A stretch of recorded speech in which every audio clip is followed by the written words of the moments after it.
नमस्कार दोस्तों, आज हम आपके बीच राम लक्ष्मण की कहानी साझा करने जा रहे हैं। इस कहानी में आपको रामायण के दो पात्र राम जी व लक्ष्मण जी के विषय में विस्तार से बताया जाएगा। आप इस कहानी को अंत तक पढ़िएगा।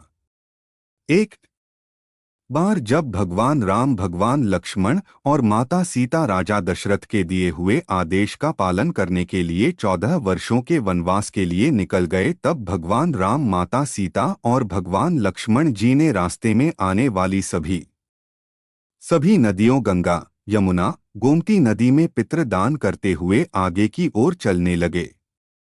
जंगल पहुंचकर भगवान राम, माता सीता और भगवान लक्ष्मण जी ने कंदमूल और फल खाकर जंगल में अपना जीवन यापन किया और धीरे धीरे समय गुजरने के बाद जब कार्तिक का महीना शुरू हुआ, तब भगवान राम ने अपने भाई लक्ष्मण जी से कहा, जाओ जंगल से कंदमूल और फल ले आओ और लाकर उनको अपनी भाभी सीता माँ को दे दो। अपने बड़े भाई भगवान राम की आज्ञा का पालन करते हुए भगवान लक्ष्मण जी जंगल से कंदमूल और फल ले आए और कंदमूल और फल लाकर माता सीता को दे दिया। भगवान राम ने अपनी पत्नी माता सीता से कहा कि बहुत जोर से भूख लगी है, जल्दी से यह फल और कंदमूल हम लोगों को परोस के दे दो। माता सीता ने कंदमूल और फल के 4 भाग किए और 4 जगह परोस दिया, जिसको देखकर भगवान राम और लक्ष्मण जी ने माता सीता से कहा कि यहाँ पर तो 3 लोग हैं, तो आपने 4 जगह पर क्यों परोसा है? माता सीता ने बताया कि यह जो चौथा हिस्सा है वह गौमाता का है। भगवान राम और लक्ष्मण जी गौमाता को खिलाने के लिए चले जाते हैं।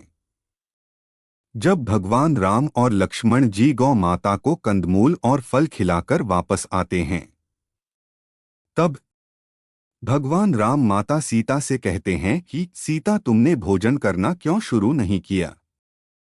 माता सीता ने बताया कि सबसे पहले मैं राम कथा सुनती हूँ, उसके बाद ही भोजन ग्रहण करती हूँ। भगवान राम और लक्ष्मण जी ने माता सीता से कहा कि आप मुझे राम कथा सुना दीजिए, लेकिन तभी माता सीता ने भगवान राम जी से कहा कि नहीं, आप मेरे पति हैं, जिसके कारण मैं आपको यह कथा नहीं सुना सकती। भगवान लक्ष्मण जी ने माता सीता से कहा, आप मुझे सुना दीजिए, जिसके बाद माता सीता ने भगवान लक्ष्मण जी से कहा, आप मेरे देवर हैं, इस वजह से मैं आपको यह कथा नहीं सुना सकती।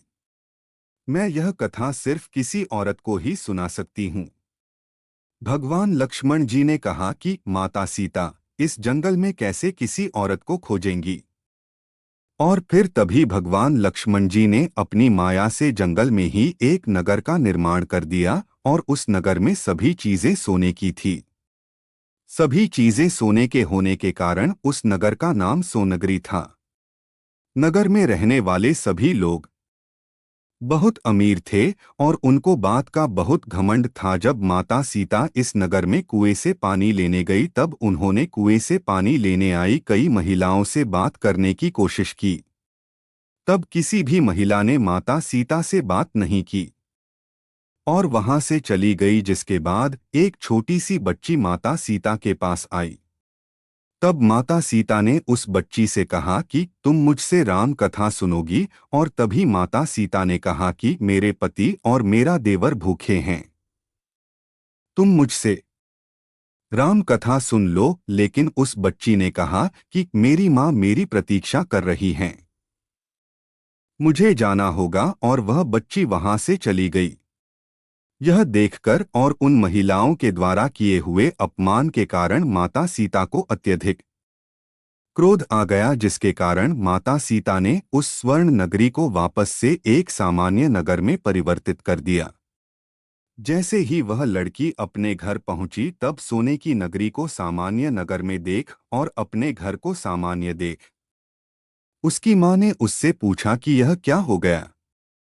तब उस लड़की ने बताया कि एक औरत कुएं के पास बैठी है, वह मुझसे कह रही थी कि राम कथा सुन लो, लेकिन मैंने नहीं सुनी। शायद उसी ने यह सब किया होगा। उसकी माँ ने उससे कहा कि जाओ राम कथा सुनो जाकर, लेकिन अपनी माँ की बात उस लड़की ने तब भी नहीं मानी और कथा सुनने से मना कर दिया। जिसके बाद उसकी बहू ने कहा, माजी मैं राम कथा सुन लूँ जाकर। जिसके बाद माजी ने राम कथा सुनने के लिए अपनी बहू को आज्ञा दे दी। वह एक घड़ा लेकर कुएं के पास गई और कुएं से पानी निकालकर उसको बार बार खाली करने लगी। जिसको देखकर माता सीता ने उससे पूछा कि तुम यह क्यों कर रही हो, घर जाकर कोई काम करो। तभी उस महिला ने माता सीता से कहा कि मैं अपने घर के सारे काम करके आई हूँ। जिसके बाद माता सीता ने उस महिला से कहा कि तुम मेरी राम कथा सुन लो, मेरे पति और मेरे देवर भूखे हैं। तब उस महिला ने कहा कि आप मुझे राम कथा सुनाइए। माता सीता ने उस महिला से कहा कि तुमने मेरी मदद इस मृत्यु लोक में की है, भगवान तुम्हारी रक्षा स्वर्ग लोक में करेगा। और माता सीता ने उस महिला को पूरी रामकथा सुना दी और उसके बाद माता सीता ने उस महिला को अपने गले का एक हार उसको उपहार के रूप में दे दिया। वह महिला अपने घर गई, तब उसके मटके सोने के सिक्कों से भर गए। यह देखकर घर में सभी आश्चर्यचकित हो गए। तब उस महिला की सासू माँ ने उससे पूछा कि यह कैसे हो गया। तब उस महिला ने बताया कि मैंने माता सीता से राम कथा सुनी है, शायद उसी की वजह से हुआ होगा। जिसके बाद सासू माँ ने अपनी बहू से कहा कि तुम जाकर रोज उनसे राम कथा सुनोगी। वह महिला रोज जाकर माता सीता से राम कथा सुनने लगी और एक दिन उस महिला ने माता सीता से कहा कि इस कथा का उद्यापन कैसे किया जाता है, माता मुझे इसकी विधि बताइए। माता सीता ने उस महिला से कहा कि एक नारियल लेना, उसके 7 भाग कर देना और 7 लड्डू लेना। एक नारियल और एक लड्डू को मंदिर में चढ़ा देना। ऐसा करने से मंदिर को बनवाने जितना फल प्राप्त होता है और दूसरे भाग को सरोवर के किनारे गाड़ देना, जिससे सरोवर बनवाने कितना लाभ होता है। और तीसरे भाग को भगवत गीता में चढ़ा देना, जिससे भगवत गीता का पाठ कराने कितना फल प्राप्त होता है। और चौथे भाग को माता तुलसी में चढ़ा देना, जिससे तुलसी विवाह करने की जितना फल प्राप्त होगा। पांचवा भाग को एक कन्या को दान दे देना, जिससे कन्या विवाह करवाने कितना फल प्राप्त होगा। छठवें भाग को भगवान सूरज को चढ़ा देना, जिससे 33 करोड़ देवी देवताओं के भोग लगने जितना फल प्राप्त होता है। उस महिला ने माता सीता से विधि पहुंचने के बाद उसने उद्यापन किया और फिर माता सीता के पास गई। तब माता सीता ने उस महिला से कहा कि 7वें दिन वैकुंठ से एक विमान तुमको लेने आएगा। और 7वें दिन स्वर्ग से एक विमान उस महिला के पास आया। जिसके बाद उस महिला ने अपनी सासू माँ को बताया कि स्वर्ग से भी विमान आया है। उसकी सासू माँ ने कहा कि मुझे और अपने ससुर जी को भी अपने साथ ले चलो और पड़ोसियों को डोट भी अपने साथ ले चलो। सभी लोग उस विमान में बैठ गए। उसकी नंद आई। नंद ने उस महिला से कहा मेरे को भी ले चलो। जिसके बाद उस महिला ने माता सीता से कहा कि माता इसको भी ले लो। माता सीता ने कहा कि इसने इस धरती पर कोई भी दान नहीं किया और इसने कोई पुण्य नहीं किया है, जिसके कारण मैं इसको नहीं ले सकती। तभी उस महिला ने अपनी नंद से कहा कि तुम कार्तिक मास में राम लक्ष्मण जी की कथा सुनना और उनका उद्यापन करना।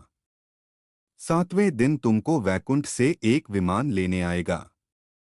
फिर सभी नगर वालों ने साथ बैठकर राम लक्ष्मण जी की कथा सुनना प्रारंभ कर दिया और थोड़े ही दिनों नगर वापस से सोने की नगरी में तब्दील हो गया। और 7वें दिन स्वर्ग से निर्माण आया और सभी को स्वर्ग लोक लेकर आ। जिसके बाद सभी लोग भगवान राम और लक्ष्मण की जय जयकार करने लगे। दोस्तों, उम्मीद करते हैं आपको यह कहानी रोचक लगी होगी।